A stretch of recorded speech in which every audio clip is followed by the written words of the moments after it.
पूरा जो एटीएम का गैंग है, पूरा 5 मेंबर हमने अरेस्ट करने में सफलता हासिल की। ਤਾਂ ਪੰਜਾਬ ਦੇ ਵਿੱਚ ਅਜਿਹੀ ਵਾਰਦਾਤ ਹੁੰਦੀ ਹੈ, ਪਰ ਇਸ ਵਾਰਦਾਤ ਦੇ ਵਿੱਚ ਐਂਟਰੀ ਹੁੰਦੀ ਹੈ ਮਾਨਸਾ ਦੇ ਰੀਅਲ ਸਿੰਗਮ ਸ਼੍ਰੀ ਭਾਗੀਰਥ ਮੀਨਾ ਜੀ, ਜਿਨ੍ਹਾਂ ਦੇ ਵੱਲੋਂ ਬੇਹੱਦ ਵਧੀਆ ਕਾਰਵਾਈ ਕਰਦੇ ਹੋਏ ਇਹ ਜਿੰਨੇ ਵੀ ਇਸ लुट ਦੇ ਵਿੱਚ एटीएम ਦੀ लुट ਦੇ ਵਿੱਚ ਮੁਲਜ਼ਮ ਸੀਗੇ गिरफ्तार कर ले गए हैं। एटीएम के अंदर जो कैमरा था उस पर स्प्रे फेंक दिया, जो आसपास के जो कैमरे थे उनको सारों को उनका डायरेक्शन चेंज कर दिया, उनको टिल्ट कर दिया ताकि उनका फेस उसके अंदर ना आ सके।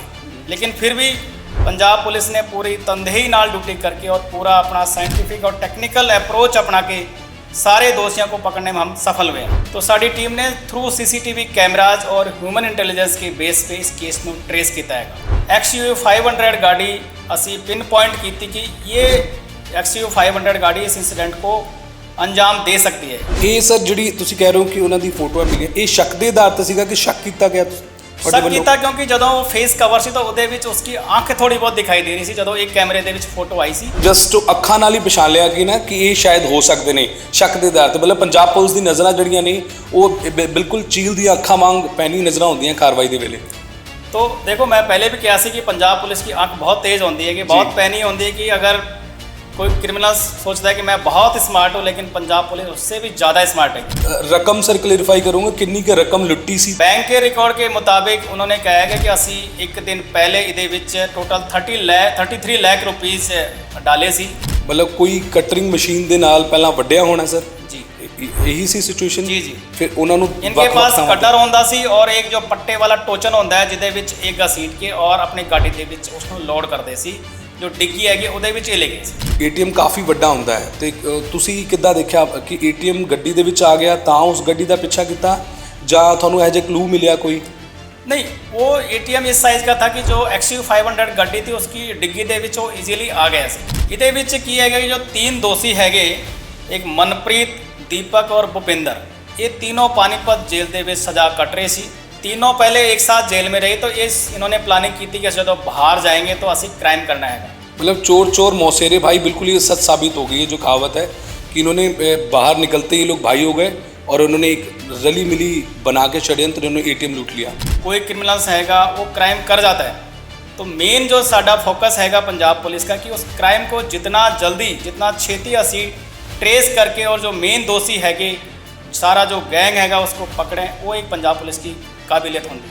ਤਾਂ ਪੰਜਾਬ ਦੇ ਵਿੱਚ ਅਜਿਹੀ ਵਾਰਦਾਤ ਹੁੰਦੀ ਹੈ, ਪਰ ਇਸ ਵਾਰਦਾਤ ਦੇ ਵਿੱਚ ਐਂਟਰੀ ਹੁੰਦੀ ਹੈ ਮਾਨਸਾ ਦੇ ਰੀਅਲ ਸਿੰਗਮ ਸ਼੍ਰੀ ਭਾਗੀਰਥ ਮੀਨਾ ਜੀ, ਜਿਨ੍ਹਾਂ ਦੇ ਵੱਲੋਂ ਬੇਹੱਦ ਵਧੀਆ ਕਾਰਵਾਈ ਕਰਦੇ ਹੋਏ ਇਹ ਜਿੰਨੇ ਵੀ ਇਸ ਲੁੱਟ ਦੇ ਵਿੱਚ ATM ਦੀ ਲੁੱਟ ਦੇ ਵਿੱਚ ਮੁਲਜ਼ਮ ਸੀਗੇ गिरफ्तार ਕਰ ਲਏ ਗਏ ਨੇ। ਅੱਜ ਸਾਡੀ ਸਾਰੀ ਜਾਣਕਾਰੀ ਦੇਣ ਦੇ ਲਈ ਸਾਡੇ ਨਾਲ ਮੌਜੂਦ ਨੇ। ਸਰ बहुत बहुत स्वागत है ਤੁਹਾਡਾ। Thank you ji, thank you. Sir कैसा लग रहा है, गर्वान्वित महसूस कर रहे हैं कि इतनी बड़ी वारदात और आपने महज कुछ दिनों में ही इनको पकड़ लिया है? सर कैसा लग रहा है? 31 ਮਾਰਚ ਤੇ 1 ਅਪ੍ਰੈਲ की दरमियानी रात ਨੂੰ जो एक झुनीर कस्बा है मानसा डिस्ट्रिक्ट ਦੇ ਵਿੱਚ ਉੱਥੇ एक ATM लूट की वारदात रिपोर्ट हुई सी।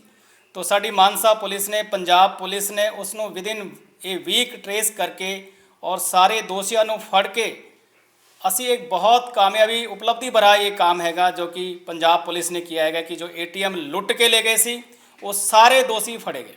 ਇਹ ਸਰ ਇੱਕ ਵਾਰੀ ਡਿਟੇਲ ਚ ਦੱਸੋਗੇ ਕਿਉਂਕਿ ਬਹੁਤ ਹੀ ਫਿਲਮੀ ਸਟੋਰੀ ਲੱਗ ਰਹੀ ਹੈ ਤੇ ਉਹ ਫਿਲਮੀ ਤਰੀਕੇ ਦੇ ਨਾਲ ਜਦੋਂ ਲੁੱਟ ਕੇ ਲੈ ਗਏ ਨੇ ਤਾਂ ਇਸ ਦੇ ਵਿੱਚ ਕਿੰਨੇ ਕੁ ਮੁਲਜ਼ਮ ਸੀਗੇ ਤੇ ਕਿੱਥੇ ਜਾ ਕੇ ਤੁਸੀਂ ਫੜੇ ਆ? ਸਰ ਇਹ ਜ਼ਰੂਰ ਇੱਕ ਵਾਰੀ ਜਾਣਕਾਰੀ ਦਿਓ। ਜਦੋਂ 1 ਅਪ੍ਰੈਲ ਨੂੰ ਮਾਰਨਿੰਗ ਦੇ ਵਿੱਚ ਸਾਨੂੰ ਇਹ ਇਤਲਾਹ ਮਿਲੀ ਕਿ ਇਹ ATM लूट की वारदात हुई है, तो साड़ी सारी टीम अलग अलग डायरेक्शन पे अलग अलग एंगल पे काम करके और इस केस को ट्रेस किया। बेसिकली ये जो क्रिमिनल्स हैगे काफ़ी सातिर दिमाग के हैगे कि उन्होंने जड़े भी नेड़े देड़े दे जो कैमरे सी सारा दी डायरेक्शन चेंज करते ताकि उन्हों दी कोई भी फेस उहदे विच ना आ सके, और जो ATM दे विच कैमरे सी उन्हां ते स्प्रे फेरता ताकि उत्थे भी उन्हां दी फोटो ना आ सके। लेकिन साडी टीमां ने वख-वख रूट बना के असी जदों चैक किया तो ये बेसिकली ना कोई मोबाइल फोन ना कोई टैक्नीकल गजट यूज करते हैं ताकि कोई टैक्नीकली वो फड़े जा सके। तो साड़ी टीम ने थ्रू CCTV कैमराज और ह्यूमन इंटैलिजेंस के बेस पे इस केस को ट्रेस किया है। ਇਹ ਡਿਟੇਲ ਦੇ ਵਿੱਚ ਸਰ ਤੁਸੀਂ ਜਿਵੇਂ ਦੱਸਿਆ ਕਿ ਕੋਈ CCTV नहीं ਸੀਗੀ तो क्या ये लोग टोल प्लाजा पे भी नहीं आए सर? टोल प्लाजा के कैमरों में भी नहीं आए? जब हमारी टीमों ने इन्हों ट्रेस करना चालू किया तो बेसिकली सबसे पहले एक XUV 500 गाड़ी असी पिन पॉइंट की थी कि ये XUV 500 गाड़ी इस इंसीडेंट को अंजाम दे सकती है। सिर्फ उसमें सिर्फ एक येलो लाइट ही सानू दिखाई दी सी, क्योंकि उस गाड़ी का मूवमेंट जुनीर कस्बे के आसपास 5 किलोमीटर आगे और पीछे वाले कैमरों में बार बार मूवमेंट हो रहा था। वो 2-3 बार पूरा गेड़ा मार के गए कि कोई पुलिस का प्रेजेंस तो नहीं हैगा या कोई बंदा तो नहीं है उस ATM के आसपास, ताकि असी वारदात को अंजाम करें तो सानू कोई देख ना सके। तो वो फिर सस्पिशियस साड़ी गाड़ी हुई, तो उसी को हमने ट्रैक करते हुए, अभी तक हम ब्लाइंड थे कि क्या पता ये गाड़ी नहीं भी हो, साड़ी मेहनत बेकार भी जा सकती है, लेकिन साड़ी टीम ने अराउंड 500 किलोमीटर का बैकवर्ड और फॉरवर्ड रूट ट्रैक करते हुए इस गाड़ी को ट्रेस किया।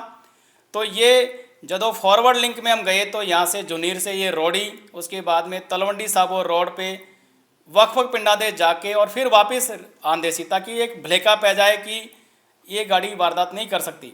उसके बाद में इन्होंने डबवाली, सिरसा, फतेहाबाद, अग्रोहा और उसके बाद में सोनीपत तक ये लोग गए हैगे।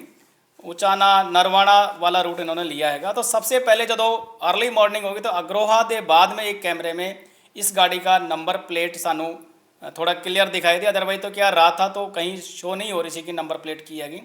और बैकवर्ड में साड़ी टीम जो बिखी, सुनाम, भवानीगढ़ उस रास्ते को ट्रैक किया। तो उसमें ये भवानीगढ़ के बाद में एक ढाबा है, वहाँ पे इन्होंने कुछ चाय पानी पिए, वहाँ पे कुछ खाया है।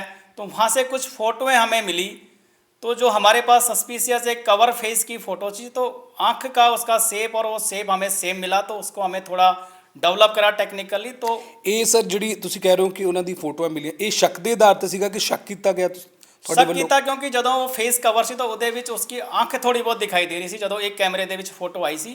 तो वो आँख सेम हमें सानू जदों वो ढाबा हैगा ਉੱਥੋਂ जो CCTV फुटेज मिले, तो उससे हमें लगा कि ये बंदा सेम हो सकता है। ਜਿਵੇਂ ਕਿ ਤੁਸੀਂ ਦੱਸਿਆ ਕਿ ਤੁਸੀਂ ਜਸਟ ਅੱਖਾਂ ਨਾਲ ਹੀ ਪਛਾਣ ਲਿਆ ਕਿ ਨਾ ਕਿ ਇਹ ਸ਼ਾਇਦ ਹੋ ਸਕਦੇ ਨੇ ਸ਼ੱਕ ਦੇ ਆਧਾਰ ਤੇ, ਮਤਲਬ ਪੰਜਾਬ ਪੁਲਿਸ ਦੀ ਨਜ਼ਰਾਂ ਜਿਹੜੀਆਂ ਨੇ ਉਹ ਬਿਲਕੁਲ ਚੀਲ ਦੀਆਂ ਅੱਖਾਂ ਵਾਂਗ ਪੈਣੀ ਨਜ਼ਰਾਂ ਹੁੰਦੀਆਂ ਕਾਰਵਾਈ ਦੇ ਵੇਲੇ। तो देखो, मैं पहले भी कहा सी कि पंजाब पुलिस की आंख बहुत तेज़ होती है, कि बहुत पैनी होती है, कि अगर कोई क्रिमिनल सोचता है कि मैं बहुत स्मार्ट हूँ, लेकिन पंजाब पुलिस उससे भी ज़्यादा स्मार्ट हैगी। फिर जदों देवीगढ़ साइड ये ट्रैक खत्म हो गया कि गाड़ी हुण कहीं नहीं दिख रही हैगी, तो असी फिर उस एरिया के जड़े जड़े भी क्रिमिनल्स है उनका एक साडा एक पायस ऐप होंदा है, उहदे विच असी शॉर्टलिस्ट किया कि ये क्रिमिनल्स हो सकते हैं। फिर की किया, इन क्रिमिनल्स ने लग्या कि 4-5 दिन हो गए कि पुलिस हुण सानू फड़ नहीं पाएगी, तो ये दोबारा फिर वारदात कोई रेकी करने इत्थे आए सी। तो तदों फिर इन्हों फड़ने दे विच पहले असी शॉर्टलिस्ट कर लिया सी ये बंदे हो सकते हैं, और साडा जो टेक्निकली जो एनालिसिस था वो ठीक निकलिया और ये बंदे इत्थे फड़ने दे विच सफल हुए। ਮਤਲਬ ਤੁਹਾਡੀ ਕਹਿਣ ਦਾ ਮਤਲਬ ਹੈ ਕਿ ਜੇ ਤੁਸੀਂ ਨਹੀਂ ਜਾਂਦੇ ਤਾਂ ਇੱਕ ਹੋਰ ATM ਸ਼ਾयद ਉਹ ਲੁੱਟ ਸਕਦੇ ਸੀਗੇ। मे बी, क्योंकि वो दोबारा भी रेकी करने के लिए आए सी कि जब साड़ी पहली जो ATM लूट सी उसमें सानू इतनी बड़ी सफलता मिल गई, इतने ज़्यादा पैसा मिल गया, ओवर मतलब ये खुश हो गए कि इससे ज़्यादा पैसा हमें पहली बार मिला है। रकम सर क्लैरिफाई करूँगा, किन्नी के रकम लुट्टी सी ते किन्नी के रिकवरी हो चुकी है? बैंक के रिकॉर्ड के मुताबिक उन्होंने कहा है कि असी एक दिन पहले इहदे विच टोटल 33 लाख रुपीज़ डाले सी। तो जदों असी रिकवरी की तो हुण तक सानू 20 लाख और 60,000 रुपए की रिकवरी अब तक हो चुकी है। जो अपरूटेड ATM था वो 2 पार्टां दे विच, एक इत्थे जुनीर नहर दे विच और एक सोनीपत के पास एक कैनाल है, उहदे विचों असी डाइवर्स की मदद नाल और वो ATM भी पूरा असी रिकवर करने दे विच सफल हुए। ਇਹ 2 ਪਾर्ट्स ਦੇ ਵਿੱਚ ਮਿਲਿਆ ਤੁਹਾਨੂੰ? यस, इन्होंने और रास्ते में भी कई कैनाल आई, उत्थे भी इन्होंने कोशिश की थी कि उसको पूरा तोड़ के और पूरा पैसा निकाल सकें। ਮਤਲਬ ਕੋਈ ਕਟਰਿੰਗ ਮਸ਼ੀਨ ਦੇ ਨਾਲ ਪਹਿਲਾਂ ਵੱਢਿਆ ਹੋਣਾ ਸਰ? जी ਇਹੀ ਸੀ ਸਿਚੁਏਸ਼ਨ? जी जी, ਫਿਰ ਉਹਨਾਂ ਨੂੰ इनके पास कटर होंदा सी और एक जो पट्टे वाला टोचन होंदा है जिहदे विच एक घसीट के और अपनी गाड़ी दे विच उसनूं लोड करदे सी, जो डिग्गी हैगी ਉਹਦੇ ਵਿੱਚ ਇਹ ਲੈ ਗਏ ਸੀ। ਤੇ ਸਰ ਐਡਾ ਮਤਲਬ ATM ਕਾਫੀ ਵੱਡਾ ਹੁੰਦਾ ਹੈ ਤੇ ਤੁਸੀਂ ਕਿੱਦਾਂ ਦੇਖਿਆ ਕਿ ATM ਗੱਡੀ ਦੇ ਵਿੱਚ ਆ ਗਿਆ ਤਾਂ ਉਸ ਗੱਡੀ ਦਾ ਪਿੱਛਾ ਕੀਤਾ ਜਾਂ ਤੁਹਾਨੂੰ ਇਹ ਜੇ ਕਲੂ ਮਿਲਿਆ ਕੋਈ? नहीं, वो ATM इस साइज़ का था कि जो XUV 500 गाड़ी थी उसकी डिग्गी दे विच वो ईजीली आ गया सी। ਅੱਛਾ ਆ ਗਿਆ ਸੀ। आ गया सी। ਤੇ ਪੈਸੇ ਸਰ ਫਿਰ ਇਹਨਾਂ ਦੇ ਕੋਲ ਕਿੱਥੇ ਕਿੱਥੇ ਮਿਲੇ? ਜਾਂ ਕਈ ਵਾਰੀ ਇੱਕ ਅਜਿਹੀ ਪੰਜਾਬ ਦੇ ਵਿੱਚ ਪਹਿਲਾਂ ਵੀ ਘਟਨਾ ਹੋਈ ਸੀ ਜਿੱਥੇ ਪੈਸੇ ਕਿਸੇ ਸੜਕ ਦੇ ਕੰਢੇ ਝਾੜੀਆਂ ਦੇ ਵਿੱਚ ਸੁੱਟੇ ਹੋਏ ਸੀ, ਇਹਨਾਂ ਨੇ ਵੀ ਕੁਝ ਅਜਿਹਾ ਕੀਤਾ ਸੀ? नहीं, इन्हां दे विच जो एक हैगा भुपिंदर हैगा पिंदा, जो मेन किंग पिन सी इस केस का, उसके घरों ਅਸੀਂ 10,60,000 रुपए उसके घरों रिकवर ਕੀਤਾ ਹੈਗਾ। ਔਰ ਜੋ ਦੂਜਾ ਜੋ ਦੋਸ਼ੀ ਹੈਗਾ ਦਲਜੀਤ ਸਿੰਘ ਮਕਬੂਲਪੁਰਾ ਪਟਿਆਲਾ ਤੋਂ ਬਿਲੋਂਗ ਕਰਦਾ ਹੈਗਾ, उसके घरों ਅਸੀਂ 10 ਲੱਖ रुपए रिकवर ਕੀਤਾ। मतलब जो रिकवरी हुई है उनके घर से हुई है। बाकी ये कहते हैं कि ਅਸੀਂ खर्च करता, लेकिन ਅਸੀਂ पुलिस अपना इन्वेस्टिगेशन कर रही है कि जो रिमेनिंग जो अमाउंट हैगी वो भी ਅਸੀਂ रिकवर कर सकें। ਪਰ ਮੇਰਾ ਇੱਕ ਸਵਾਲ ਹੈ ਸਰ ਕਿ ਰਿਕਵਰੀ ਪੈਸਿਆਂ ਦੀ ਹੋ ਜਾਂਦੀ ਹੈ, ਪਰ ਕੀ ਇਹ ਰਿਕਵਰੀ ਉਹਨਾਂ ਮੁਲਜ਼ਮਾਂ ਦੇ ਦਿਲਾਂ ਦੇ ਵਿੱਚ ਜਿਹੜਾ ਡਰ ਸੀ ਪੁਲਿਸ ਦਾ ਉਹਦੀ ਹੋ ਪਾਉਂਦੀ ਹੈ? ਬਿਲਕੁਲ ਜੀ, ਜਦੋਂ ਕੋਈ ਬੰਦਾ ਫੜਿਆ ਜਾਂਦਾ ਹੈਗਾ, ਪੁਲਿਸ ਕੋਲ ਆਂਦਾ ਹੈਗਾ, ਬਾਅਦ ਵਿੱਚ ਜੇਲ੍ਹ ਕੱਟਦਾ ਹੈਗਾ, ਤਾਂ ਉਸਕੇ ਫੀਅਰ ਤਾਂ ਹੁੰਦਾ ਹੀ ਹੈ। ਕੋਈ ਵੀ ਬੰਦਾ ਇਤਨਾ ਕ੍ਰਾਈਮ ਕਰਦਾ ਹੈਗਾ, ਬਾਅਦ ਵਿੱਚ ਉਹ ट्रायल भी फेस करता है, उसनों कन्विक्शन भी होती है, जेल ਦੇ ਵਿੱਚ ਫਿਰ ਉਸ ਇਲਾਕਾ ਦੇ ਵਿੱਚ ਵੀ ਰਹਿੰਦਾ ਹੈਗਾ, ਤਾਂ ਫੀਅਰ ਤਾਂ ਰਹਿੰਦਾ ਹੀ ਹੈਗਾ। ਸਾਈਕੋਲੋਜੀ ਕੀ ਹੁੰਦੀ ਹੈ ਸਰ ਜਦੋਂ ਤੁਸੀਂ ਇਹੋ ਜਿਹਾ ਕੋਈ ਕੇਸ ਲੈਂਦੇ ਹੋ, ਉਹਦੇ ਵਿੱਚ ਤੁਸੀਂ ਕਿਸੇ ਮੁਲਜ਼ਮ ਨੂੰ ਕਿੱਦਾਂ ਦੇਖਦੇ ਹੋ ਕਿ ਅਸੀਂ ਉਹਨੂੰ ਫੜ ਕੇ ਜੇਲ੍ਹ ਦੇ ਵਿੱਚ ਸੁੱਟਣਾ ਹੈ ਜਾਂ ਉਹਨੂੰ ਫੜ ਕੇ ਅਜਿਹੀ ਸਜ਼ਾ ਤੋਂ ਬਾਅਦ ਉਹਦੀ ਸਾਈਕੋਲੋਜੀ ਚੇਂਜ ਕਰਨੀ ਹੈ ਕਿ ਦੁਬਾਰਾ ਉਹ ਕਦੇ ਜ਼ੁਲਮ ਨਾ ਕਰੇ? ਤੁਸੀਂ ਕਹਿ ਰਹੇ ਹੋ ਕਿ ਜੇ ਅਸੀਂ ਨਾ ਜਾਂਦੇ ਤਾਂ ਉਹ ਦੁਬਾਰਾ ਵੀ ਕਰ ਸਕਦੇ ਸੀ, ਇਹ ਕੀ ਸਾਈਕੋਲੋਜੀ ਹੁੰਦੀ ਹੈ ਸਰ? ਦੇਖੋ, ਅਸੀਂ ਤਾਂ सारे क्रिमिनल्स ਨੂੰ ਪਹਿਲੇ ਵੀ ਕਈ ਵਾਰ ਸਮਝਾਉਂਦੇ ਹੈਗੇ ਕਿ एक क्राइम की दुनिया ਛੱਡ के और मेन स्ट्रीम ਦੇ ਵਿੱਚ आओ, जो गलती करी और सुधारने का मौका ਅਸੀਂ ਕਹਿੰਦੇ हैं। लेकिन ਜਦੋਂ क्राइम में फड़े गए तो उस केस में तो छोड़ने का मतलब नहीं है, लेकिन ਅਸੀਂ ਉਹਨਾਂ ਨੂੰ मोटिवेट करते हैं कि फर्दर वो क्राइम ना करें। ਇੱਕ ਗੱਡੀ, ਇੱਕ ਪਲਾਨ ਤੇ ਮਲਟੀਪਲ ਸਟੇਟਸ ਤੋਂ ਇਹ ਸਾਰੇ ਜਣੇ ਸੀਗੇ। ਕੀ ਲੱਗਦਾ ਸਰ ਅਜਿਹੇ ਕੇਸਾਂ ਦੇ ਵਿੱਚ ਪੰਜਾਬ ਪੁਲਿਸ ਨੂੰ ਜਿੱਥੇ CCTV ਵੀ ਬਹੁਤ ਰੇਅਰ ਮੌਜੂਦ ਹੁੰਦੀ ਹੈ, ਕਿੰਨੀ ਕੁ ਮੁਸੀਬਤਾਂ ਦਾ ਸਾਹਮਣਾ ਕਰਨਾ ਪੈਂਦਾ ਜਾਂ ਕਿੱਥੇ ਕਿੱਥੇ ਆਪਣੇ ਜੁਗਾੜ ਲਾਣੇ ਪੈਂਦੇ ਸਰ? देखो, इस केस में तो साड़ी टीम ने बहुत ही 7 दिन और रात उन्होंने मेहनत की। वो इतना रूट ट्रैक किए कि पूछो मत। मतलब सोनीपत तक कोई टीम गई हैगी और वहाँ तक कोई क्ल्यू मिलते गए तो उस क्ल्यू को छोड़ा नहीं। कई बार क्या है कि ये जो क्रिमिनल्स हैगे, एक कोई भी टोल प्लाजा यूज नहीं किया इन्होंने, ताकि ये नहीं कि कहीं पर्ची कट जाए गड्डी की, तो टोल प्लाजा कहीं भी कवर नहीं किया। ये लैफ्ट राइट पिंडा दे विच जाके फिर रोड पे चढ़ जाते सी, मेन फिर पिंडा दे विच जाते सी। मतलब पूरा पुलिस ने एक भलेका पाने की पूरी कोशिश की थी, लेकिन साड़ी टीम ने पूरा इसमें सफलता हासिल करी। और जो जितने भी गैंग मैंबर थे, एक भी बंदा रहिंदा नहीं है ਇਹਦੇ ਵਿੱਚ, सारे ही 5 के 5 बंदे इस गैंग के मेंबर फड़े गए हैगे। इसमें की हैगा कि जो जो किंग पिन है इसके, एक तो हैगा भुपिंदर पिंदा जो कि पटियाला डिस्ट्रिक्ट में सादीपुर पिंड तो बिलोंग करता हैगा, और दूसरा हैगा दीपक पंडित जो जुआ पिंड हैगा सोनीपत, उत्थों का रहने वाला। ये 2 मेन किंग पिन हैगे। ये पहले भी इन्होंने ATM की वारदात करी हैगी। जो पिंदा हैगा इसके खिलाफ टोटल 3 FIR हैं, लेकिन 2 ATM अप्रूव की इसके खिलाफ पहले भी FIR हैं। और दीपक पंडित है उसके खिलाफ पहले 7 FIR हैं, लेकिन ਉਹਦੇ ਵਿੱਚ एक ATM थेफ्ट की हरियाणा ਦੇ ਵਿੱਚ दर्ज रजिस्टर हैगी।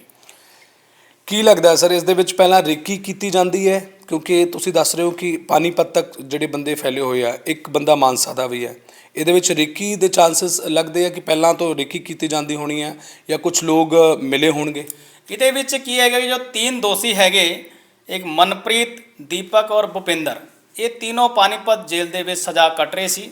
तो उत्थे जो मनप्रीत हैगा वो मानसा डिस्ट्रिक्ट से बिलोंग करता है। अच्छा, ये प्लानिंग जड़ी है जेल तो शुरू हुई? मतलब तीनों पहले एक साथ जेल में रहे, तो इन्होंने प्लानिंग की थी कि जो बाहर जाएंगे तो असी क्राइम करना हैगा, तो साथ में रहते हैगे। तो उन्होंने प्लानिंग की थी बाहर में, जो बाहर आए तो जो ये सरदूलगढ़ का जो मनप्रीत हैगा, इसने रैकी करने दे विच सफलता इन्होंने हैल्प की थी। मतलब कि मैं रैकी करवाता हूँ, इतने ATM की हैगे साढ़े। मतलब चोर चोर मौसेरे भाई, बिल्कुल ये सच साबित हो गई है जो कहावत है कि इन्होंने बाहर निकलते ही लोग भाई हो गए और उन्होंने एक रली मिली बना के षड्यंत्र इन्होंने ATM लूट लिया।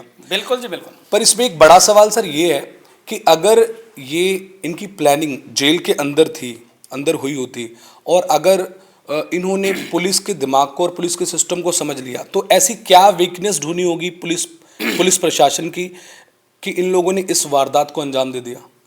इन्होंने यही देखा कि जहाँ पे बिल्कुल पुलिस का प्रेजेंस नहीं हो वो चीज़ आइडेंटिफाई करते हैं, लेकिन फिर भी पुलिस की बाज वाली आँख होती है। कितना भी चोर अपनी शैतानी कर ले, लेकिन पुलिस फाइनली उसको पकड़ लेती है।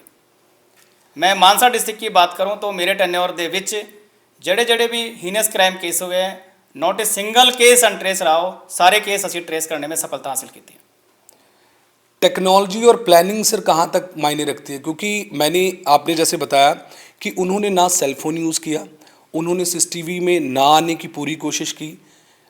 जेकर मुलजम जड़े ने ਜਾਂ ਜਿਹੜੇ ਵੀ ਵਾਰਦਾਤ ਦੇ ਕੇ ਅੰਜਾਮ ਗਏ ਨੇ ਉਹ ਇੰਨੇ ਸਮਾਰਟ ਹੋ ਸਕਦੇ ਨੇ, ਪੰਜਾਬ ਪੁਲਿਸ ਆਪਣੀ ਸਮਾਰਟਨੈਸ ਲਈ ਕੀ ਕਰ ਰਹੀ ਹੈ? देखो, पंजाब पुलिस टेक्नोलॉजी वाइज बहुत ही अपग्रेडेड है। काफ़ी ज़्यादा टेक्नोलॉजी की नवे नवे इक्विपमेंट, नवे नवे सिस्टम, नवे नवे सॉफ्टवेयर पंजाब पुलिस ने परचेज़ किए हैं, ताकि कोई भी क्रिमिनल्स हैगा कितनी भी टेक्नोलॉजी यूज़ कर ले, लेकिन पंजाब पुलिस की बाज वाली आँख से वो बच नहीं सकता। 33 लाख रुपए तक की सर उसमें थे और अभी तक 20 लाख की आपने बताया कि रिकवरी हो गई है। बाकी पैसों की रिकवरी ज़्यादा इम्पॉर्टेंट है या फिर उन सभी मुलजमों को दोबारा ना ऐसा कुछ करने के लिए पुलिस फोर्स करे या ऐसी कार्रवाई करे कि दोबारा ना पंजाब में ऐसा कोई हो सके, ये ज़्यादा इम्पोर्टेंट है? पंजाब या मानसा पुलिस के लिए दोनों चीज़ इंपॉर्टेंट है कि जो रिमेनिंग अमाउंट है उन्होंने कहाँ खर्च किया है या कहाँ छिपा के रखा है, वो भी इम्पोर्टेंट है। दूसरा साथ के साथ कि दोबारा कोई क्राइम ना करे, तो उनको असी समझाने की पूरी कोशिश करते हैं कि क्राइम की दुनिया छोड़ के और समाज की मेन स्ट्रीम दे विच आ पाओ। सर, एक लोगों के दिलों में एक सवाल है और एक दुविधा भी है कि अगर शरेआम ऐसे ही, चाहे वो देर रात ही हो, क्योंकि पुलिस का है कि पुलिस कहीं ना कहीं रात में भी लोगों के लिए हमें तत्पर होती है, पर अगर ये क्रिमिनल्स देर रात आके ऐसे एटीएम लूट जाएं, लेके निकल जाएं, तो कहीं ना कहीं लॉ एंड ऑर्डर को लेके लोगों के दिलों में जो डर है उसको वो सवाल उठाते हैं कि पुलिस फिर कहाँ है, लॉ एंड ऑर्डर कहाँ है? मैं लोगों को ये अपील करता हूँ कि पुलिस 24/7 ਤੁਹਾਡੀ ਸੇਵਾ ਦੇ ਵਿੱਚ ਹਾਜ਼ਰ ਹੈਗੀ। ਰਾਤ ਦੇ ਵਿੱਚ ਵੀ ਸਾਡੀ ਵੱਖ-ਵੱਖ ਟੀਮ ਹੈਗੀ, ਪੈਟਰੋਲਿੰਗ ਪਾर्टी है, ड्यूटी अफसर है, रात्रि के अलग अफसरों की ड्यूटी लगती हैगी जो रात ਦੇ ਵਿੱਚ पूरा गश्त करते हैं ताकि रात ਦੇ ਵਿੱਚ कोई वारदात ना हो सके। मास्टरमाइंड जेल ਦੇ ਅੰਦਰ ਸੀਗੇ, प्लैनिंग सारी जेल ਦੇ ਅੰਦਰ ਹੋਈ, ਬਾਹਰ ਆ ਕੇ ਇਹਨਾਂ ਨੇ ਐਗਜ਼ੀਕਿਊਟ ਵੀ ਕਰ ਦਿੱਤਾ ਹੈ। ਕਮੀ ਸਰ ਕਿੱਥੇ ਮਹਿਸੂਸ ਹੋਈ ਤੁਹਾਨੂੰ? नहीं, मास्टरमाइंड सारे बाहर सी। अभी कोई इस केस ਦੇ ਵਿੱਚ जेल ਦੇ अंदर कोई बैठ के प्लानिंग करिए वो नहीं, ये साथ में रहे वहाँ पे। वहाँ पे इन्होंने सोचा है कि बाहर आके क्राइम करेंगे, तो बाहर आके फिर ये दोबारा इकट्ठे हो गए। ये पांचों जो मेंबर हैं, गैंग मेंबर, इन्होंने प्लानिंग करी, इस जगह की रेकी करी इन्होंने पहले। ऐसा नहीं कि इन्होंने स्टार्टिंग में इसी को मतलब टारगेट कर लिया, इन्होंने प्रीवियस रेकी करी और उसके बाद में इस इंसिडेंट को इन्होंने अंजाम दिया। क्या लगता है सर, ऐसे जब कोई केस सामने आते हैं तो उसमें क्या मुख्य वजह क्या होती है? इनकी कोई नीड्स होती हैं या अपने नाम को, जो कुख्यात नाम होते हैं, अपने नाम को बरकरार रखने की जंग होती है? इसमें दोनों ही चीज़ है। कुछ अपने आप को एज ए गैंगस्टर शो करते हैं, कुछ अपने जो नीड हैगी, पर्सनल नीड, उनको पूरा करने के लिए इलीगल मीन्स अडॉप्ट करते हैं। लेकिन मैं चाहता हूँ कि लीगल मीन्स भी बहुत हैं। अगर बंदे को कोई अपनी ख्वाहिश पूरी करनी हैगी तो लीगल मीन्स भी अडॉप्ट किए जा सकते हैं, ना कि इलीगल मीन्स। सर, अगर ये गैंग पकड़ा ना जाता तो आज भी हमको पता लगता है कि कहाँ है? देखो, मैं कह ही रहा हूँ कि ये इन्होंने दोबारा भी प्लानिंग कर रही से, ये दोबारा भी रेकी करने आ रहे थे कि और दूसरी वारदात को हम अंजाम दें। तो ये साढ़े लिए बहुत एक प्राइड की बात है कि इस टीम को सारी टीम ने इस गैंग को सेकंड अटैम्प्ट होने से बचा लिया। अगर से सीसीटीवी जो हमने इसमें आपने बताया कि सीसीटीवी में एक जगह वो लोग आ गए, अगर वो सीसीटीवी कैमरे वो लोग ना आते तो अभी तक हम कहाँ होते सर? उसके बाद में और वेज एंड मीन्स है, हमारी और टेक्नोलॉजी है पुलिस की, तो उसके माध्यम से ऐसा नहीं है कि इस केस को हम ट्रेस नहीं करते। हमारा डे 1 से टारगेट था कि इस केस को हम ट्रेस करना है, चाहे किसी भी तरह की तकनीक हमें अपनानी पड़े। पंजाब पुलिस को लेकर सर बहुत सारे ना ऐसे केस भी सामने आते हैं ਜਿਹਦੇ ਵਿੱਚ पंजाब पुलिस एनकाउंटर करती है। ਕੋਈ ਅਜਿਹੀ ਸਥਿਤੀ ਤੁਸੀਂ ਸੋਚ ਕੇ ਚੱਲੇ ਸੀਗੇ ਕਿ ਅਸੀਂ ਫੜਨ ਜਾ ਰਹੇ ਹਾਂ, ਕਿ ਪਤਾ ਉੱਥੋਂ ਰਿਟੈਲੀਏਟ ਕਰਨਗੇ, ਉੱਥੋਂ ਕੋਈ ਗੋਲੀਬਾਰੀ ਹੋ ਜੇ, ਅਸੀਂ ਇਹਦੀ ਅਜਿਹੀ ਲੈ ਕੇ ਚੱਲਦੇ ਹਾਂ, ਪੰਜਾਬ ਪੁਲਿਸ ਇਹਦੀ ਵਿਵਸਥਾ ਕਰਕੇ ਚੱਲਦੀ ਹੈ? देखो, ਅਸੀਂ ਆਲਵੇਜ਼ ਮਾਈਂਡ में ਰੱਖਦੇ ਹੈਗੇ ਕਿਉਂਕਿ ਇਹ ਸਿਚੁਏਸ਼ਨ ਕभी भी कहीं भी आ सकती। ਜਦੋਂ ਅਸੀਂ ਕ੍ਰਿਮੀਨਲਸ ਨੂੰ ਫੜਨੇ ਜਾਂਦੇ ਹੈਗੇ तो we are always ready for that situation to face. ਕਿਉਂਕਿ ਇਹ ਇੱਕ ਵੱਡਾ ਪੰਜਾਬ ਦੇ ਵਿੱਚ ਇੱਕ ਮੁਹਿੰਮ ਵੀ ਚੱਲ ਰਹੀ ਹੈ ਸਰ, ਹੈ ਨਾ, ਗੈਂਗਸਟਰਵਾਦ ਦੇ ਖਿਲਾਫ ਮੁਹਿੰਮ ਚੱਲ ਰਹੀ ਹੈ। ਤਾਂ ਤੁਸੀਂ ਪਹਿਲਾਂ ਵੀ ਸ਼ਾਇਦ ਗਏ ਹੋਵੋਗੇ, ਤਾਂ ਉਹ ਚੀਜ਼ ਹਮੇਸ਼ਾ ਲੈ ਕੇ ਚੱਲਣੀ ਪੈਂਦੀ ਹੈ ਕਿ ਜੇ ਕਿਸੇ ਅੱਗਿਓਂ क्रिमिनल, पता नहीं सर, कहते कि अपने दुश्मन को कभी छोटा नहीं समझना चाहिए, तो ये माइंड में रहता है सर कि हम जा रहे हैं, क्या पता वो कितने बड़े गैंगस्टर्स के साथ मिले हों, गैंगस्टरों के साथ कार्रवाई हो जाए। ऑलवेज पुलिस उस हिसाब से हम प्रिपेयर्ड रहते हैं कि ऐसा कोई सिचुएशन आए तो उसको कैसे डील करना है। तो we are always in ready position. ਬਾਕੀ ਜਿਹੜੇ ਅਜਿਹੇ ਹੋਰ ਵੀ ਕੇਸਿਸ ਆਉਂਦੇ ਨੇ ਉਹਦੇ ਵਿੱਚ ਕਈ ਵਾਰੀ ਆਮ ਲੋਕ ਵੀ ਕਹਿੰਦੇ ਨੇ ਕਿ ਕਿਸੇ ਨੇ ਨਸ਼ੇ ਦੇ ਲਈ ਪੈਸਾ ਨਹੀਂ ਮਿਲ ਰਿਹਾ ਸੀ ਤਾਂ ਜਾਂਦੇ ਲੋਕਾਂ ਨੂੰ ਲੁੱਟ ਲਿਆ, ਫੋਨ ਲੁੱਟ ਲਿਆ, ਕਿਸੇ ਮਹਿਲਾ ਦੀ ਸਨੈਚਿੰਗ ਕਰ ਲਈ, ਪਰਸ ਲੁੱਟ ਲਿਆ। ਇਹਦੇ ਵਿੱਚ ਵੀ कितना कितना सर एक अहम रोल ਹੁੰਦਾ नशे ਦਾ। इस केस में पर्टिकुलर इस केस की बात करें तो उसमें नशे का रोल नहीं है। इसमें कई नहीं बार है। कोई गैंग बनाता है तो उसमें नशा मैटर नहीं करता। वो गैंग अपनी जो भी रिक्वायरमेंट है उसकी पूर्ति करने के लिए वो क्राइम करता है और अपने को एक इम्पोर्टेंस, अपने को एज ए बड़ा गैंगस्टर साबित करने की काफ़ी वारदात करते हैं ताकि मैं। आपने सर गैंगस्टर्स का नाम लिया। आजकल क्या है कि पहले होता था कि क्राइम करके ये सब छुप जाते थे। अभी है कि गैंगस्टर इतने खुले हो गए हैं, इतना जिगरा उनका पुलिस के आगे बेखौफ हो चुका है कि वो क्राइम करके सोशल मीडिया पे डालते हैं कि असी ये क्राइम किया है। ये डर कैसे ख़त्म होगा सर, या फिर ये डर क्यों ख़त्म हो चुका है?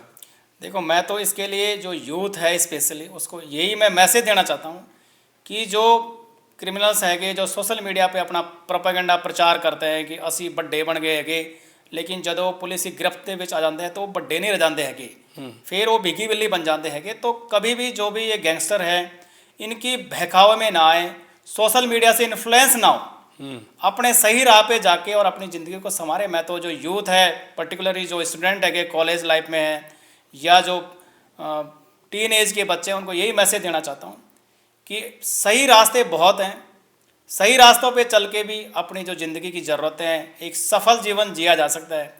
तो इनसे बचें जो गैंगस्टर हैगे, क्योंकि इन्होंने काफ़ी बच्चों की ज़िंदगी ख़राब करती हैगी। तो मैं चाहता हूँ कि जो फर्दर कोई बच्चा इनकी गिरफ्त ਦੇ ਵਿੱਚ ना आ सके, क्योंकि काफ़ी ਅਸੀਂ दोषी फड़ते हैगे। ਉਹਦੇ ਵਿੱਚ कई बार लोग सोशल मीडिया की पोस्टों से इन्फ्लुएंस होकर और उनके चंगुल में फंस जाते हैं अपनी छोटी सी कुछ चीज़ों की पूर्ति करने के लिए।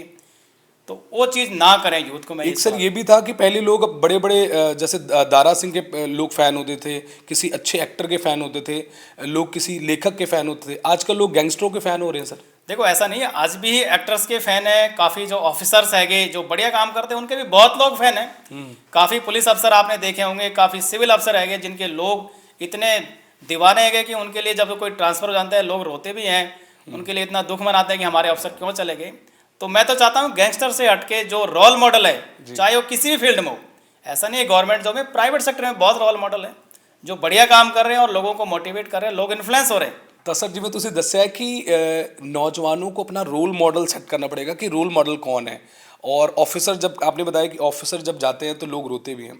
आपकी लाइफ में ऐसा कोई मोमेंट आया है जब आपकी बदली हो रही हो? काफ़ी बार ऐसा हुआ है कि काफ़ी लोग कहते हैं कि आपका क्यों ट्रांसफ़र हुआ, लेकिन ये कि जहाँ भी जाओ ऐसी छाप छोड़ के जाओ कि लोग आपको याद करें। और यूथ को मैं कहता हूँ कि जब जागो जब सवेरा है, कोई भी चीज़ आपको प्राप्त करनी है तो आप मन में ठान लो, विल पावर आपकी है। क्योंकि मैं भी एक बिल्कुल ग्रामीण पृष्ठभूमि से बिलोंग करता हूँ, बिल्कुल देहात पिंड से पढ़ के और यहाँ तक पहुँचे हैं। तो ऐसा नहीं है कि अगर आपने कोई सपना पाला है और उसके लिए दिल दिमाग और सारा मेहनत किया है तो वो सपना आपका ज़रूर पूरा होता है। आज एक कोई बच्चा जब गरीब परिवार से उठता है सर, और माँ बाप पूछते हैं या स्कूल जाता है तो मतलब टीचर पूछते हैं की बनना है, तो वो कहता है सर मैं भी मीना साहब वर्गा कोई IPS ऑफिसर बनना है। किद्दां कोई बच्चा थोड़े वर्गा अफसर बन सकता है? कोई 2-3 ਇਹੋ ਜਿਹੇ पॉइंट्स दस दो, साइकोलॉजी दस दो कि वो बच्चा अफसर बन जाए।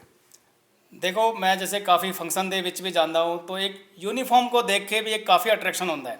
ਕਿ ਜਦੋਂ ਅਸੀਂ ਸਕੂਲ ਦੇ ਵਿੱਚ ਪੜ੍ਹਦੇ ਸੀ तो कई बार कोई चीफ गेस्ट पुलिस अफसर आਉਂਦਾ ਸੀ तो ਅਸੀਂ ਬੜਾ ਹੀ ਮਨ ਦੇ ਵਿੱਚ ਸੋਚਦੇ ਸੀ ਕਿ ਅਸੀਂ ਵੀ ਕभी अगर ਸਾਡੀ किस्मत ਹੋਈ तो ਅਸੀਂ भी ਇਹ यूनीफॉर्म पहने। तो ਹੁਣ भी मैं कई बार कई फंक्शनों ਦੇ ਵਿੱਚ ਸਕੂਲ ਦੇ ਵਿੱਚ ਜਾਂਦਾ हूँ तो बच्चे कहते हैं कि सर एक फ़ोटो खिंचानी है, क्योंकि ਅਸੀਂ भी बड़ा होने के मोटिवेशन मिलेगा कि ਅਸੀਂ भी IPS अफसर बनना है। तो आप बच्चों के लिए, उन बच्चों के लिए क्या मोटिवेशन देना चाहेंगे कि अगर आपने ऐसे इस ऑफिसर लाइन में आना है, आपने IAS या PCS बनना है, तो क्या चीज़ें इंपॉर्टेंट रहती हैं? फर्स्ट ऑफ ऑल तो जो आपकी कंपनी है, आपके जो फ्रेंड है वो मैटर करता है कि आप अपना जो आड़ा दुआड़ा हैगा बिल्कुल सही बंदों को चूज करो। क्यों कई अजिहे उदाहरण हैगे कि बहुत चंगे बच्चे भी बिगड़ के और मेन स्ट्रीम से भटक गए, और काफ़ी भटके हुए लोग भी अगर संगति अच्छी मिल गई तो वो बहुत अच्छे अफसर बने। तो ये मैटर करता है कि आप किन लोगों के बीच में रहते हैं, आपकी फैमिली आपको प्रॉपर मॉनिटर करे कि मेरा बच्चा क्या कर रहा है।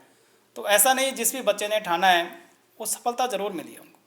आपने सर ये जो ज्ञान दिया है, मुझे पता है कि सिर्फ पंजाब ही नहीं, भारत में जितने बच्चे हैं वो कहीं ना कहीं फॉलो करेंगे।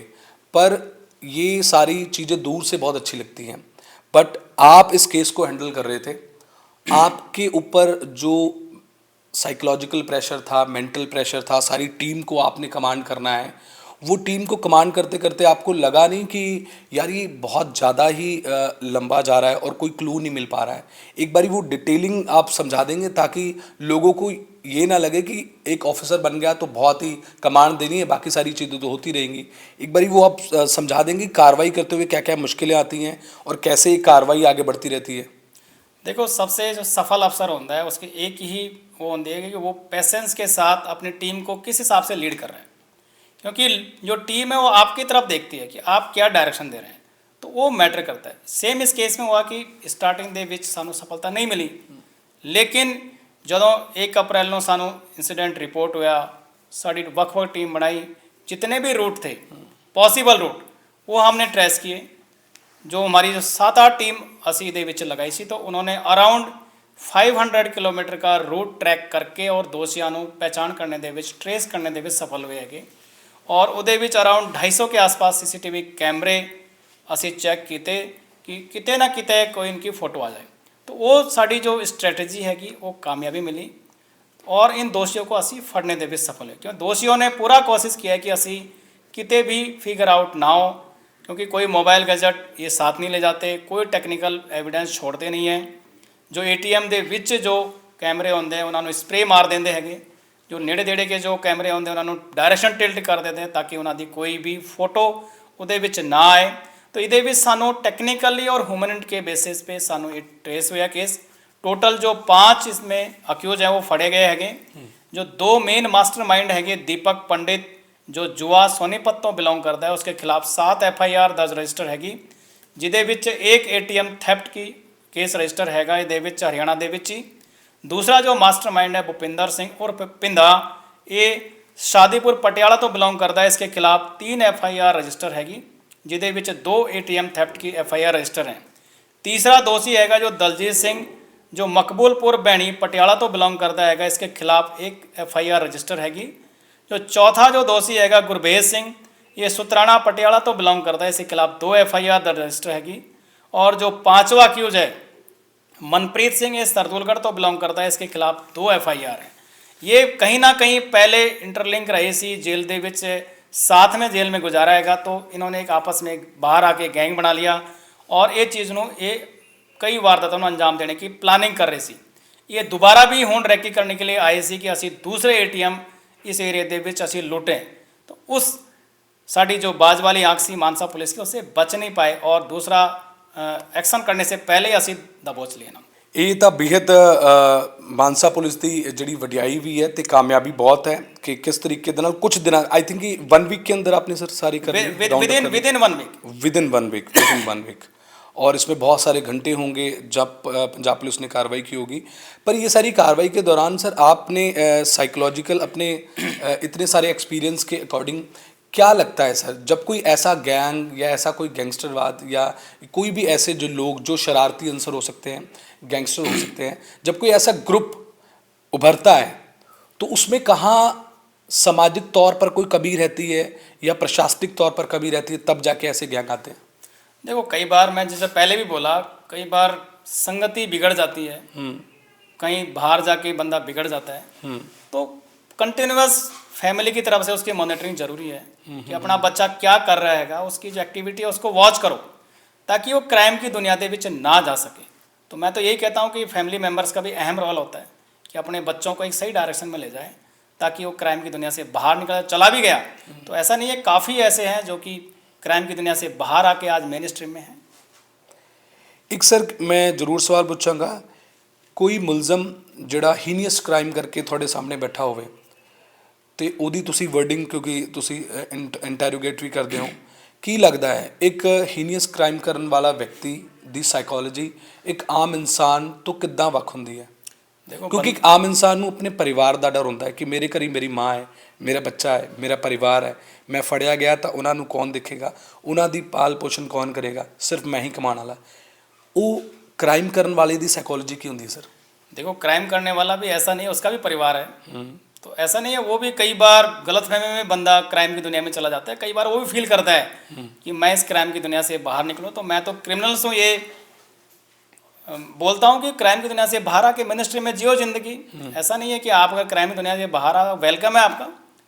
हम कोई प्रमोट नहीं कर रहे क्राइम का, हम तो चाहते हैं कि क्रिमिनल्स मेन स्ट्रीम में आके, और काफ़ी ऐसे है कि जो छोड़ के और आज नॉर्मल ਜ਼ਿੰਦਗੀ जी रहे हैं। ਕੋਈ ਅਜਿਹਾ ਕ੍ਰਾਈਮ ਕਰਕੇ ਤੁਹਾਡੇ ਅੱਗੇ ਰੋਇਆ ਹੋਵੇ ਕਿ ਸਰ ਮੈਨੂੰ ਮਾਫ ਕਰ ਦਿਓ, ਮੈਂ ਅੱਜ ਤੋਂ ਬਾਅਦ नहीं करता, काफ़ी लोग गलती हैं हो गई। जो इनिशियल कई बार छोटा मोटा क्राइम होता है, काफ़ी लोग होते हैं, तो ऐसा नहीं है कि ਅਸੀਂ कोई रूल मुताबिक कार्रवाई करते हैं। अच्छा, तो मैं तो जो क्रिमिनल्स है उन्होंने एक ही मैसेज देना चाहता हूँ, या तो क्राइम करना छोड़ दो, अदरवाइज जो पंजाब पुलिस की बाज वाली आंखों से आप बच नहीं पाओगे। ਜਿੰਨੇ ਵੀ ਲੋਕ ਦੇਖ ਰਹੇ ਨੇ ਇਸ ਇੰਟਰਵਿਊ ਨੂੰ, ਸ਼ਾਇਦ ਸ਼ਰਾਰਤੀ ਅੰਸਰ ਵੀ ਦੇਖ ਰਹੇ ਹੋਣਗੇ, ਬਿਲਕੁਲ। ਉਹਨਾਂ ਲਈ ਕੀ ਚੇਤਾਵਨੀ ਹੈ ਸਰ? देखो मैं तो लोगों को ये कहता हूँ कि पंजाब पुलिस ऑलवेज मतलब law and order maintain, crime को कंट्रोल करने में हमेशा तत्पर है, और अपनी तरफ से 100% असी कोशिश करते हैं कि जो क्राइम को असी डिटेक्ट कर सकें जितनी छेती हो सके। और जो क्रिमिनल्स है कि उन्होंने एक ही संदेश है, एक ही मेरा, कि या तो क्राइम करना छोड़ दे, अदरवाइज लॉ मुताबिक ਤੁਹਾਡੇ खिलाफ पंजाब पुलिस कार्रवाई करे। ਤੇ ਆਖਰੀ ਦੇ ਵਿੱਚ ਸਰ ਮੇਰਾ ਇੱਕ ਤੁਹਾਡੇ ਕੋਲ ਸਵਾਲ ਹੈ ਕਿ ਪੰਜਾਬ ਪੁਲਿਸ ਸਿਰਫ ਸਖਤੀ ਨਜ਼ਰ ਆਉਂਦੀ ਹੈ, ਇਮੋਸ਼ਨਸ ਹੈਗੇ ਆ ਪੰਜਾਬ ਪੁਲਿਸ ਦੇ ਅੰਦਰ? बिल्कुल जी, असी इमोशनल भी है कि ऐसा नहीं है। जो जैसे ड्रग्स की बात करें तो उसमें काफ़ी जो एडिक्ट हैं उनको ड्रग डिएडिक्शन सेंटर में ले जाके, ओट सेंटर में दवाई दिलवाने का काम, उनको मेन स्ट्रीम में लाने का काम पुलिस करती है।